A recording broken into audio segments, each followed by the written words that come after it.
السلام علیکم ورحمۃ اللہ وبرکاتہ۔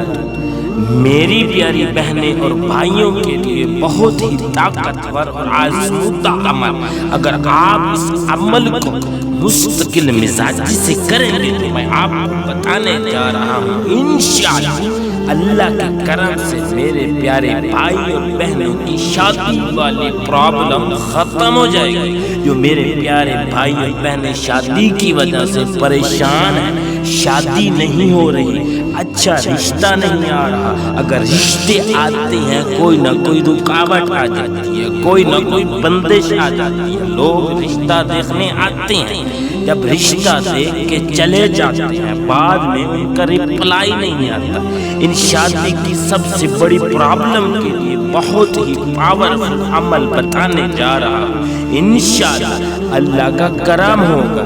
میرے پیاروں، یہ رشتے کے معاملات اللہ تعالیٰ نے ازلی طور پر طے فرمائے ہوئے ہیں۔ سب سے پہلے آپ یہ ذہن بنا لیں، اس کے بعد وظائف اختیار کرنے میں مسئلہ نہیں ہے، عقیدہ صحیح کرنا ضروری ہے۔ پہلی شرط یہ ہے کہ پہلے عقیدہ صحیح کر لیں۔ رشتہ آپ کے وظیفے سے نہیں ہوگا، رشتہ کسی کو پیچھے کر کے خود آگے ہو جانے سے اس سے رشتہ نہیں ہوگا، رشتہ کسی بھی زبردستی سے نہیں ہوگا، رشتہ کسی بھی گن پوائنٹ کی زبردستی سے نہیں ہوگا۔ میرے پیارے بھائیوں اور بہنوں، مراد میری یہ ہے، میرا اصل مقصد یہ ہے کہ ہم زبردستی کر لیں، کوئی وظیفہ کر لیں، میرا فلاں لڑکے سے شادی ہو جائے، میرے فلاں لڑکے سے شادی ہو جائے، اور تقدیر الہی میں ایسا نہیں ہے۔ آپ لاکھوں وظیفے کر لو، نہیں ہوگا۔ پہلی شرط تو یہ ہے کہ پہلے اللہ کی رضا پر راضی رہنا سیکھیے۔ اللہ کی رضا پر راضی رہیں کہ جب ہوگی جس سے ہوگی، اللہ آپ نے فیصلہ کیا ہوا ہے، اللہ ہم اس پر راضی ہیں، کیونکہ ہمیں نہیں پتا کہ شادی کس سے ہوگی، اللہ کے فیصلے کا ہمیں تو نہیں پتا نا، اس وجہ سے ہم تدبیر اختیار کر سکتے ہیں، اور یہ سنت ہے۔ اب لہٰذا آپ وظیفہ پڑھیں اور اختیار کریں، کوئی حرج نہیں ہے۔ اس سے کیا ہوگا؟ اگر آپ نے وظیفہ کیا، رشتہ نہیں ہوا، آپ پرسکون رہیں، آپ کی طبیعت پرسکون رہے گی، کیونکہ پہلے ہی آپ کا عقیدہ ٹھیک ہے، کیونکہ پہلے ہی آپ نے اللہ پہ یہ عقیدہ قائم کیا ہوا ہے۔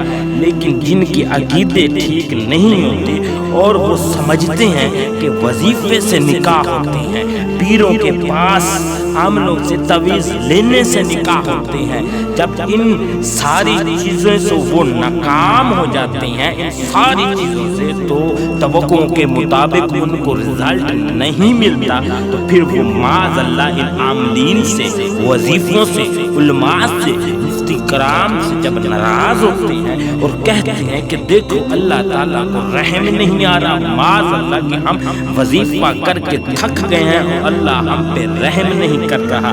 میرے پیاروں، اس بات اچھی طرح سمجھیے، سب سے پہلی شرط صرف اور صرف اللہ پر عقیدہ، اللہ پر بھروسہ 100%۔ میرے پیاری بہنیں اور میرے پیارے بھائیوں، یہ جو میں آپ کو عمل بتانے جا رہا ہوں، اللہ پہ 100% یقین کامل اور عقیدہ رکھ کر اس عمل کو کرے، انشاءاللہ اللہ کا فضل ہوگا، کرم ہوگا، رحم ہوگا، انشاءاللہ وہ وظیفہ ملاحظہ کریں۔ میرے پیاروں، یہ لڑکا اور لڑکی دونوں کے لیے پاورفل عمل ہے۔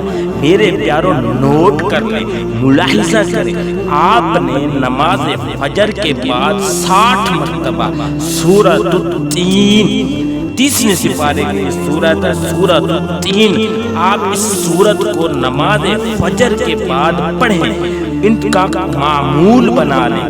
انشاءاللہ اللہ کے کرم سے جلد از جلد رشتوں کی بندش، رکاوٹیں دور ہو جائیں گی۔ اللہ کے فضل سے بہت ہی اچھا اور زبردست رشتہ ہوگا، خود آپ اطمینان محسوس کریں گے، اور اس وظیفے کا ایک اور بہت بڑا فائدہ ملے گا کہ شادی کے بعد گھر بھی اچھا چلے گا انشاءاللہ، اللہ کے کرم سے انشاءاللہ۔ اللہ نے